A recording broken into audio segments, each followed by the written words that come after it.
What is going on, everyone? Chris with Journals, Comics, and Pop Culture, and today we are talking about FOMO, but not in the standard watered down way of just saying FOMO is bad.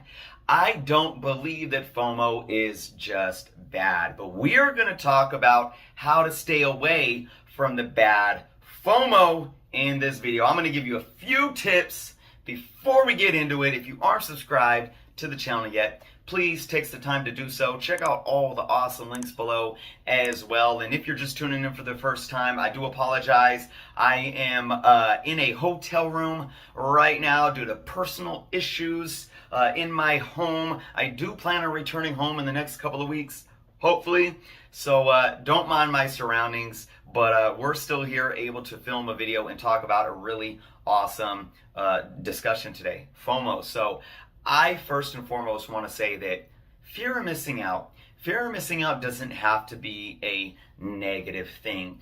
Sometimes the thrill and the excitement of the hobby and of collecting drives us to not want to miss out. And sometimes that rush is a positive thing, and we end up maybe purchasing things and we don't regret it in the end, and it was still out of this FOMO, right? So I do not like to make a blanket statement on FOMO and say that FOMO is horrible and it's ruining the hobby. Absolutely not. You know, we don't want to miss out on things, and we want to be hip to the game, and we want to be able to pounce on things when we hear announcements. If we're speculating on something for a show or a movie, or we're excited about that new character coming out in the comic books, and we want to make sure that we're up bright and early and we're waiting in line at our LCS before the doors even open on that Wednesday when that book comes out, because we don't want to miss out.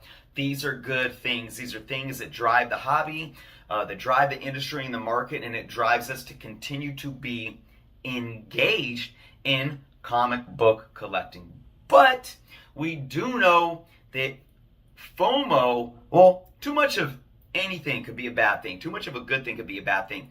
When we get too engulfed in the FOMO, that's when it becomes a detriment, or it can become a detriment and be a negative thing to us as individuals in our health of how we collect, right?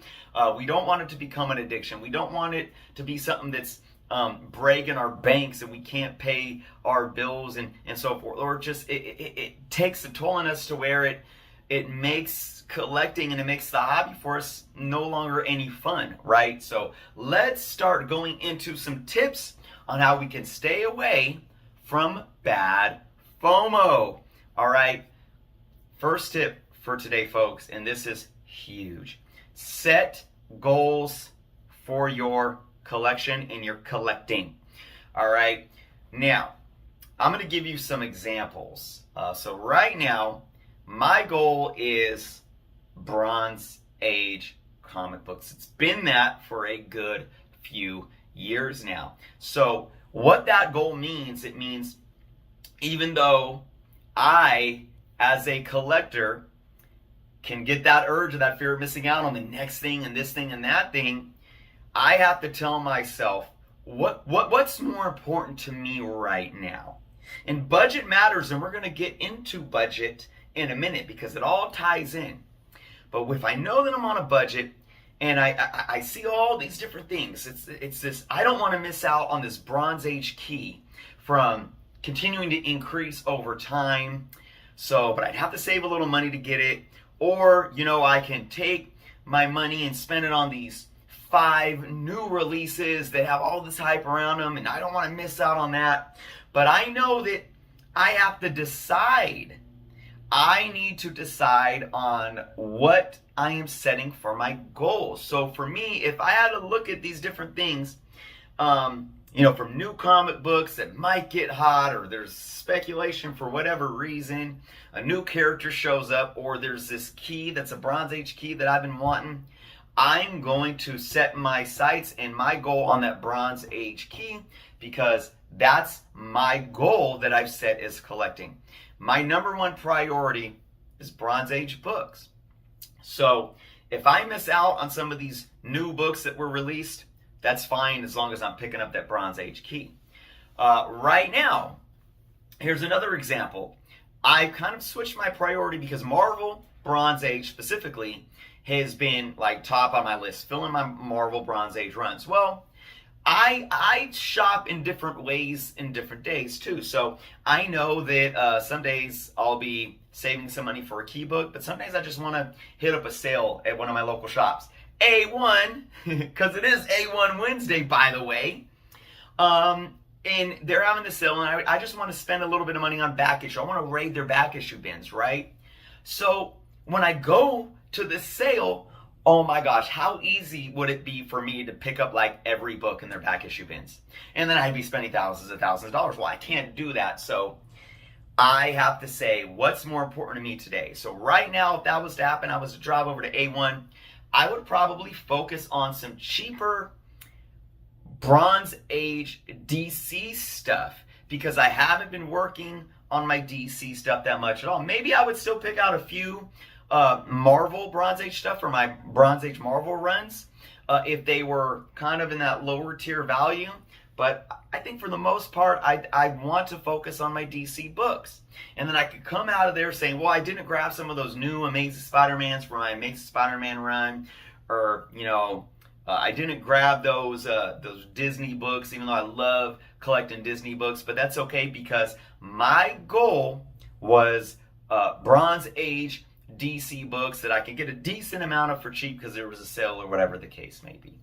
Always set goals, folks, because a huge problem with FOMO is you can't buy everything. And this goes into the next tip, all right? Don't spend outside of your budget. So you see how these things relate? When you set a goal, it allows you to then say, well, let me set my budget and see how I can work my budget into my goals, right? So going back to goals though, sometimes you have a top goal, maybe a secondary goal, and a third goal, and so forth. So when you have your budget set and you're going into a LCS, like I just said, for an example, A1 at a sale, I'm going to budget accordingly to my top goal first and foremost. So maybe I'm getting DC back issue books for $2 each, $3 each. But then my secondary goal is still grabbing a couple of run fillers of Bronze Age Marvel, even though maybe they're priced at $6, $7. And maybe because of my budget, maybe I'll just grab a couple of those. You see what I'm saying? Always work your budget and know your budget and don't spend outside of your budget. Another way that I budget is this. If I know I have a certain amount of money to spend each month, I can, and my collecting style is all over the place. So I have my goals of these Bronze Age runs, these Bronze Age books. And then I do get my monthly new comic book releases, right? And then I'll always be looking for key books, you know, not necessarily huge, big key books, but key books. I will have to budget for each of those three things. So I know if I'm buying monthly books, I don't want to spend more than $50 on new releases for the month. All right, so there's my budget. So I buy most of my new releases from mycomicshop.com on previews orders for 35% off. So when I go in, when the new month's releases come out, I'll go in and I'll add a whole bunch of stuff.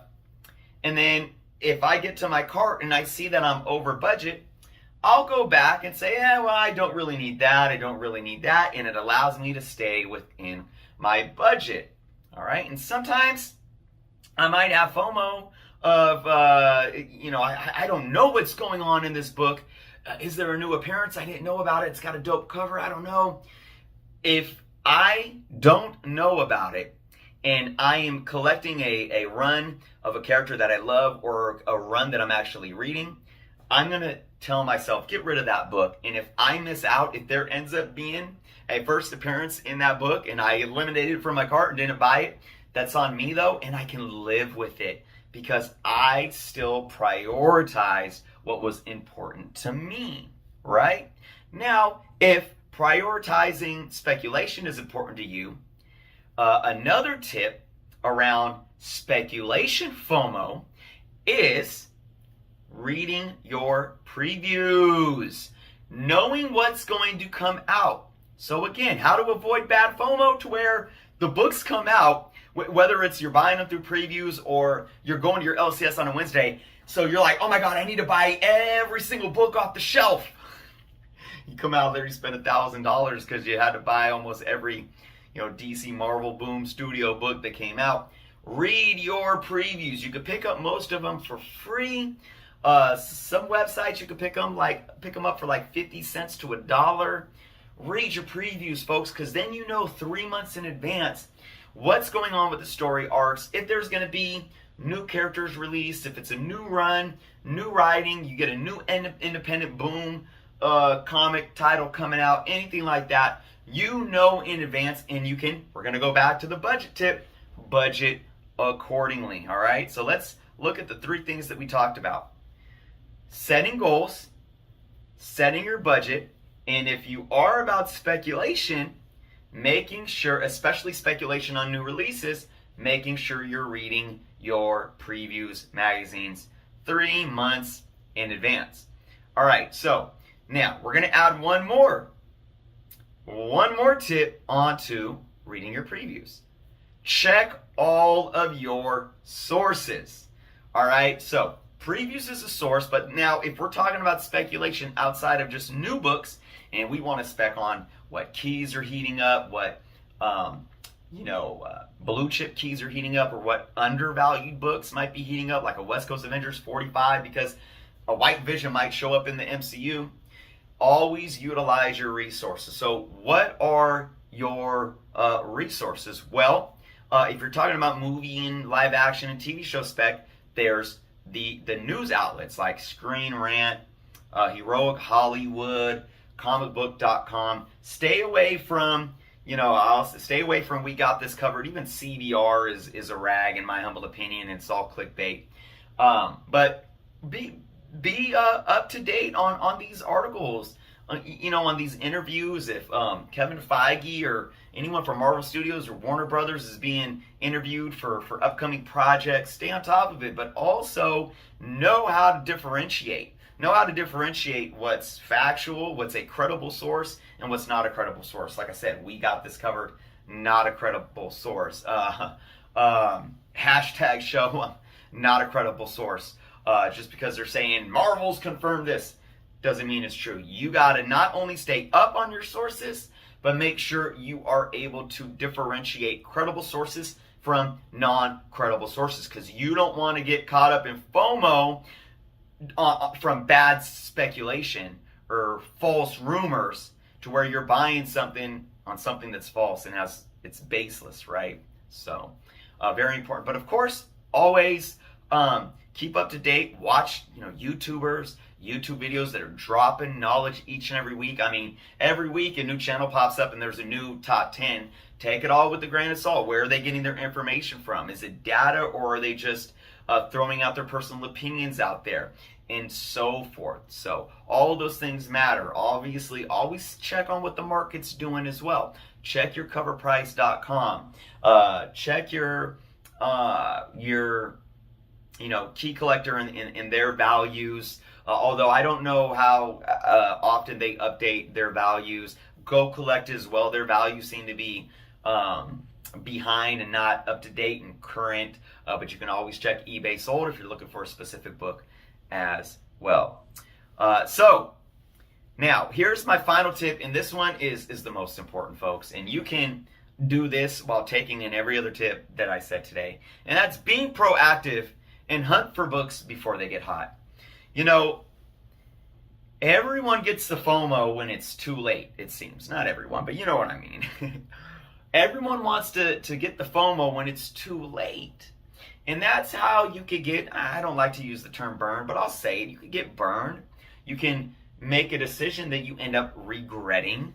If you really, really care about the hobby, and if you really want to stay on top of hot books before they get hot because you don't want to miss out on them, you got to be ahead of the curve. You got to be able to buy them and get your hands on them before they get hot. So again, everything that I said before is going to help allow you to do this. Let me go back to the first example of setting your goals. And goals change. Like I said, goals change all the time. There was a time where I wasn't even paying attention to Bronze Age books, and I was just buying DC Rebirth, which is that's where I got burned. I had the FOMO. When DC Rebirth came out, I had the FOMO big, and I was spending all this money getting every issue of every run, and I got burnt out. And then I realized that most of those, 90% of those books ended up in dollar bins. And I didn't need to spend all that money. And then I realized I should have been focusing so much more of my budget. That's the second tip. So much more of my budget on setting goals. And I should have been focusing on Bronze Age book. Now, here's the thing about this current tip I'm talking about. Being ahead of the curve and being proactive.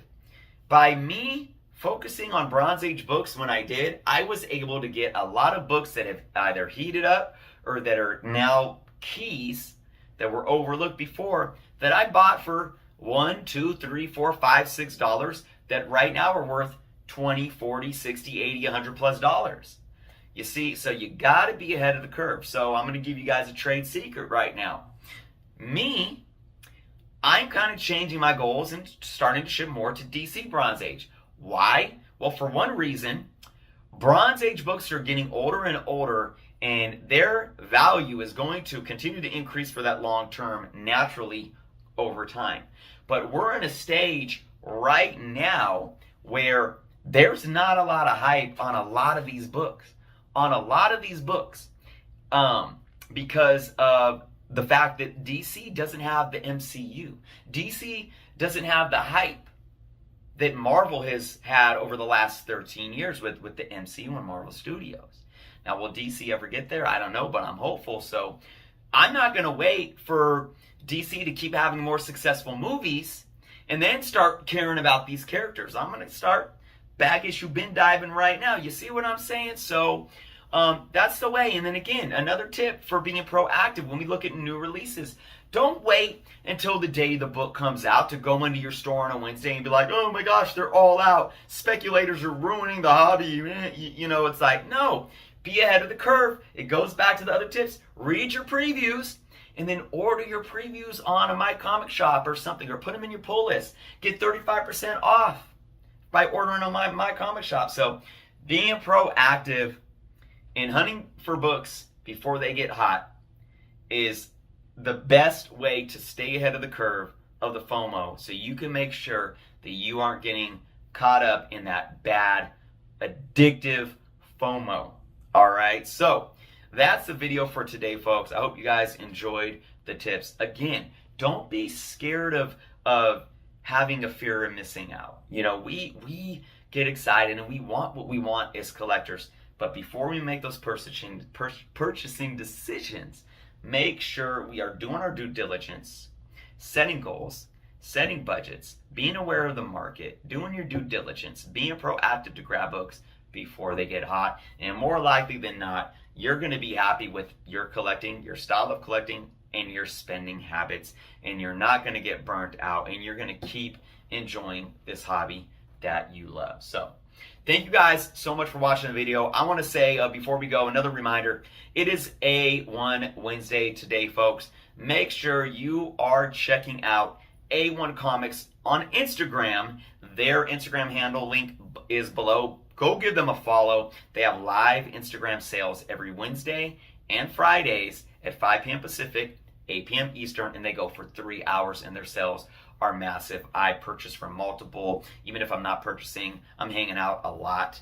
They're also live on Twitch every Thursday, so you can go find them on Twitch. Their website is below as well, a-1comics.com. And keep in mind, you could be in any of the 50 states to take advantage of ordering from them online and purchasing from their IG live sales. Big shout out to A1 Comics. Another thing I gotta say, one more thing before we go. A1 Comics has upgraded and is opening a larger location in Folsom, California. So congrats to A1. It was what, 4-5 years ago when they opened up their small Folsom location. They are moving into a bigger location, which is their third location.